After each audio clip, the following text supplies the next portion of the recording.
Quando era candidata a presidenta da República pela primeira vez, a ministra Dilma Rousseff foi à Rede Record, na companhia daquele que seria seu chefe da Casa Civil, Antônio Palocci. Aí eu perguntei a ela diretamente: ministra, quem é que salvou a Globo no início do primeiro governo Lula? A ministra Dilma Rousseff fez assim com o braço e apontou. Foi ele, o Palocci. Antônio Palocci foi o primeiro-ministro da Fazenda do governo Lula e ele recebeu essa importante, patriótica incumbência de salvar a Globo do presidente da República na gestão anterior, Fernando Henrique Cardoso. Vamos voltar ao fim do governo Fernando Henrique, o fim do segundo mandato que ele comprou para a reeleição. Sucessão de Fernando Henrique. De um lado, o candidato de Fernando Henrique, seu amigo, dileto companheiro de coração de tantos anos, o José Serra, conhecido como o maior ladrão do Brasil. José Serra começou a roubar em 1983, quando se tornou secretário do Planejamento do governador Franco Montoro em São Paulo. Porque o negócio dele não era fazer política. O negócio dele sempre foi roubar. Do outro lado, o nordestino sem dedo que não sabe falar inglês, o Lula. Foi uma batalha eleitoral feroz, como sempre. Você sabe, ter acompanhado, que eu sou a única possibilidade que o Brasil tem de construir um pacto social. E o que fez Fernando Henrique para ajudar o Serra na eleição e garantir que o Serra seria o seu sucessor? No finzinho do governo, em 2002, ele deu 300 milhões de reais à Globo, que evidentemente valiam muito mais do que 300 milhões de reais hoje. E a Globo apoiou o Serra nessa eleição com a faca nos dentes. Mas não adiantou nada. O Lula deu uma surra no Serra. O ex-metalúrgico Luiz Inácio Lula da Silva é festejado a caminho do Congresso. O então novo ministro da Fazenda, Antônio Palocci, resolveu continuar com aquela política do seu antecessor e ajudou a Globo. Ajudou a Globo. Como terá ele, Palocci, ajudado a Globo? O repórter da Rede Record, Luiz Carlos Azenha, sabe. Segundo estes documentos da Receita Federal, naquele período em que quase faliu, a Globo conseguiu comprar os direitos de transmissão da Copa do Mundo sem pagar impostos no Brasil. Uma operação fraudulenta escondida atrás de uma empresa de nome Empire, Império em inglês. O Azenha conhece em detalhes as mutretas da Globo no campo do futebol. Ele é um dos autores do livro best-seller O Lado Sujo do Futebol. Nesse domingo, 15 de julho de 2017, no programa Domingo Espetacular, Luiz Carlos Azenha foi atrás da delação que o Palocci quer fazer e aparentemente, o procurador Dallagnol e o juiz imparcial Moro de Curitiba aparentemente não querem ouvir.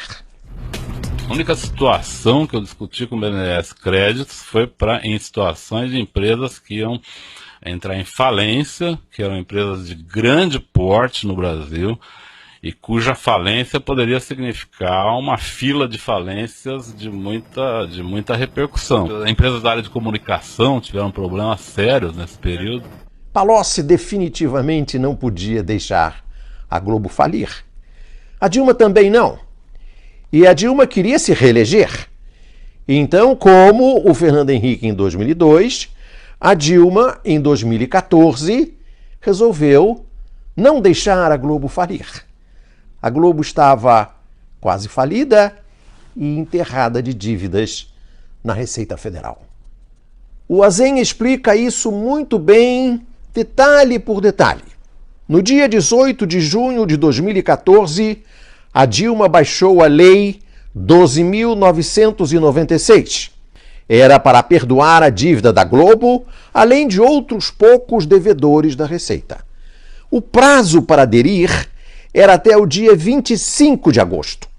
Rapidinho, no dia 22 de agosto, a Globo aderiu e pagou à vista R$1 bilhão.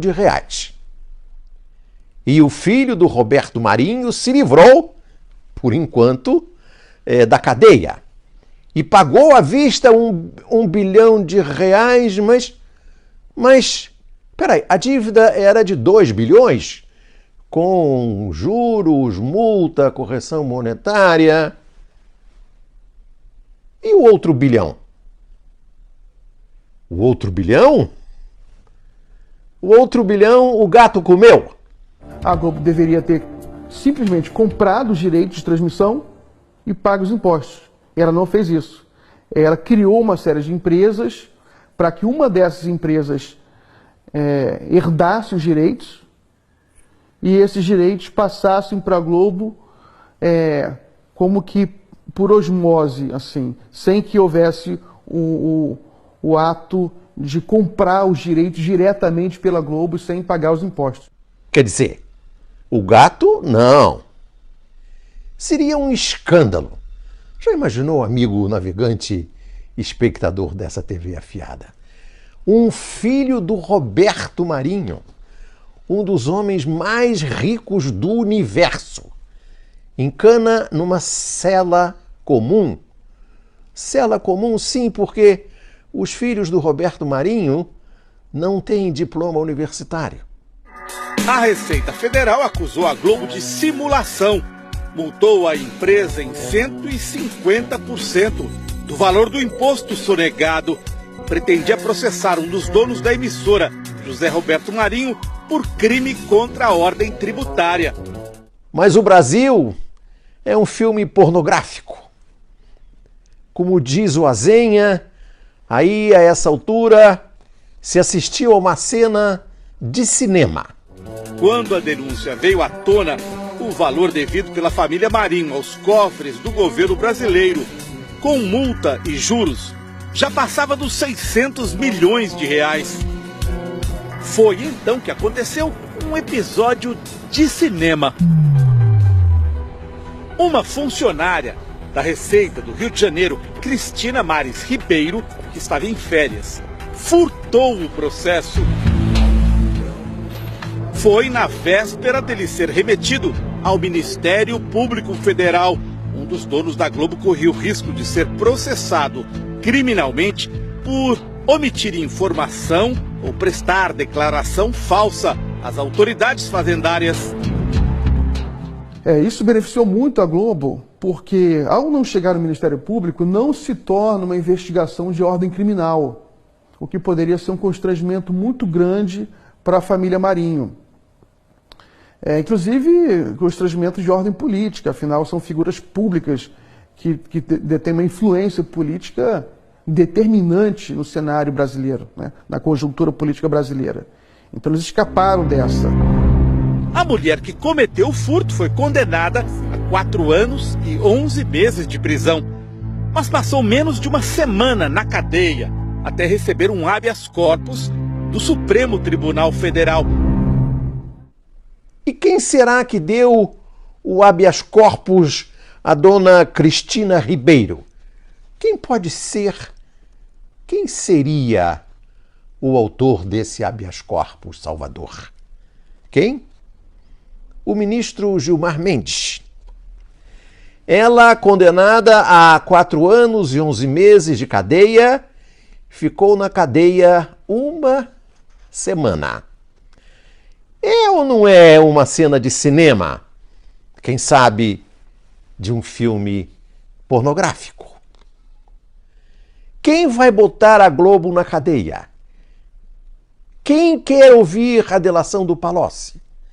Quem quer ver os filhos do Roberto Marinho numa cela comum? O Fernando Henrique não quis.